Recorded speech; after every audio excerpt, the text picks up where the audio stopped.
Selamat pagi dan selamat berjumpa kembali dalam Renungan Pagi Rabu 16 Agustus 2023. Mari kita mengawali renungan pagi kita dengan berdoa. Dalam nama Bapa dan Putra dan Roh Kudus. Amin. Allah Bapa yang Maha Agung dan Mulia, kami bersyukur atas nafas hidup yang selalu Engkau berikan kepada kami. Sebagaimana Engkau selalu menerbitkan matahari setiap pagi untuk kami. Kami mohon, sertalah dan peliharalah lidah kami sepanjang hari ini, agar selalu mengucapkan kata-kata yang baik dan benar, agar hidup kami menjadi berkat bagi banyak orang. Demi Kristus Tuhan dan pengantara kami, kini dan sepanjang masa. Amin. Bacaan suci yang akan kita dengar dan renungkan pagi ini saya ambil dari Injil Matius bab 18 ayat 15 sampai 20. Tuhan bersamamu dan bersama rohmu. Inilah Injil Yesus Kristus menurut Matius. Dimuliakanlah Tuhan. Sekali peristiwa Yesus bersabda kepada murid-muridnya, apabila saudaramu berbuat dosa, tegurlah dia di bawah 4 mata. Jika ia mendengarkan nasihatmu, engkau telah mendapatkannya kembali. Jika ia tidak mendengarkan dikau, bawalah seorang atau 2 orang lain, supaya atas keterangan 2 atau 3 orang saksi, perkara itu tidak disangsikan. Jika ia tidak mau mendengarkan mereka, sampaikanlah soalnya kepada jemaat. Pandanglah dia sebagai orang yang tidak mengenal Allah, atau seorang pemungut cukai. Aku berkata kepadamu, sungguh apa yang kalian ikat di dunia ini akan terikat di surga, dan apa yang kalian lepaskan di dunia ini akan terlepas di surga. Dan lagi, aku berkata kepadamu, jika 2 orang di antara kamu di dunia ini sepakat meminta apapun, permintaan mereka itu akan dikabulkan oleh Bapa-Ku yang di surga. Sebab di mana ada 2 atau 3 orang berkumpul demi namaku, aku hadir di tengah mereka. Demikianlah sabda Tuhan. Terpujilah Kristus. Tema renungan pagi ini saya beri judul, tegurlah di bawah 4 mata dan jangan di hadapan umum jika saudaramu berbuat dosa.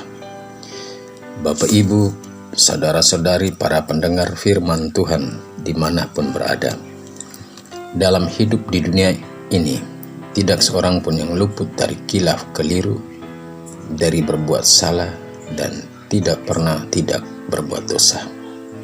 Karena selama kita masih dalam dunia, dosa selalu mengintai dan mengintip di semua sudut kehidupan kita tanpa kecuali.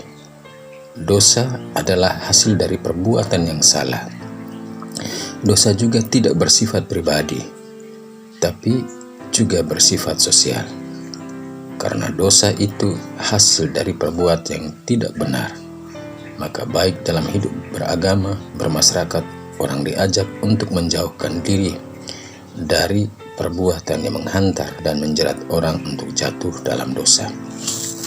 Dalam Injil yang kita renungkan pagi ini, Yesus memberikan beberapa petunjuk dalam menegur sesama kita yang berbuat dosa, sehingga orang yang kita tegur tidak merasa terluka hatinya.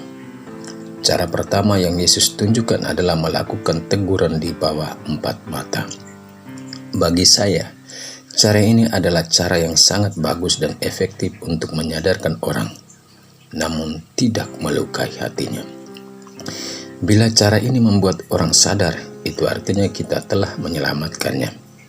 Namun jika dengan teguran di bawah 4 mata orang itu tidak mempan, dan teguran kita itu tidak mempan, maka cara kedua Yesus berikan kepada kita, yakni bawalah 1 atau 2 orang saksi.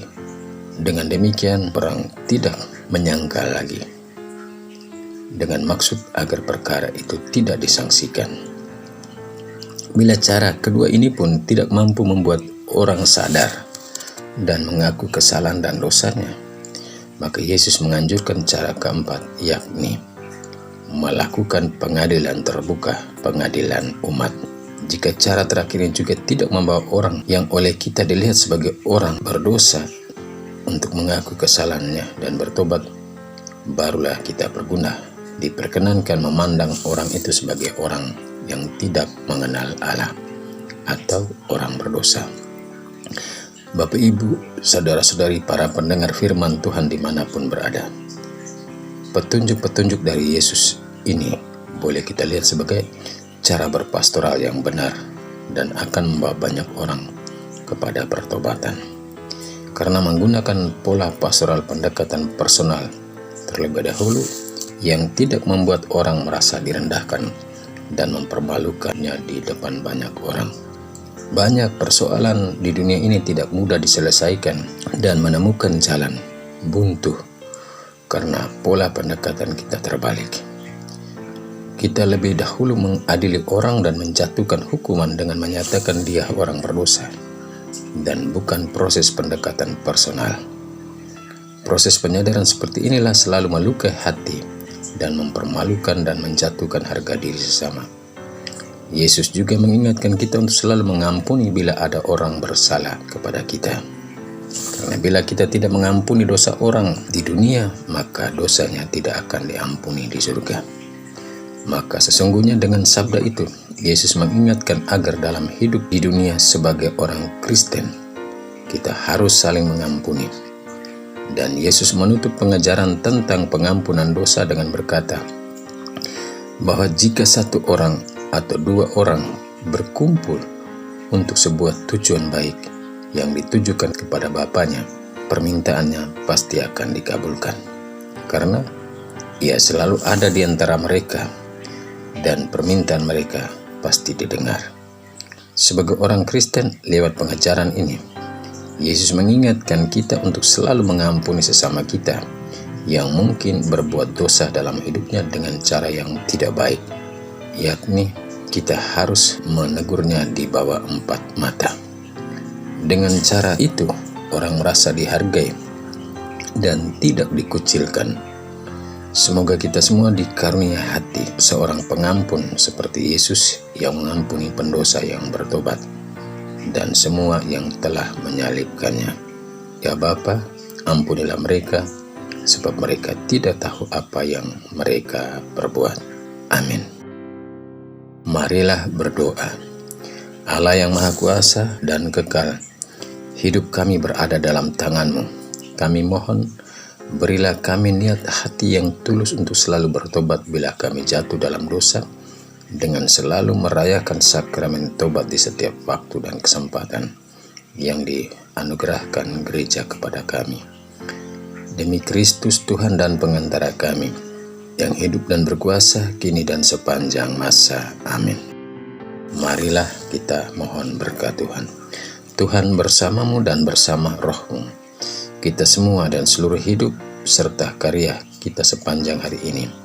Dan semua orang yang kita jumpai yang bekerja bersama kita, senantiasa dinaungi, dilindungi, dibimbing dan diberkati oleh Allah yang Maha Kuasa, Bapa, Putra dan Roh Kudus. Amin.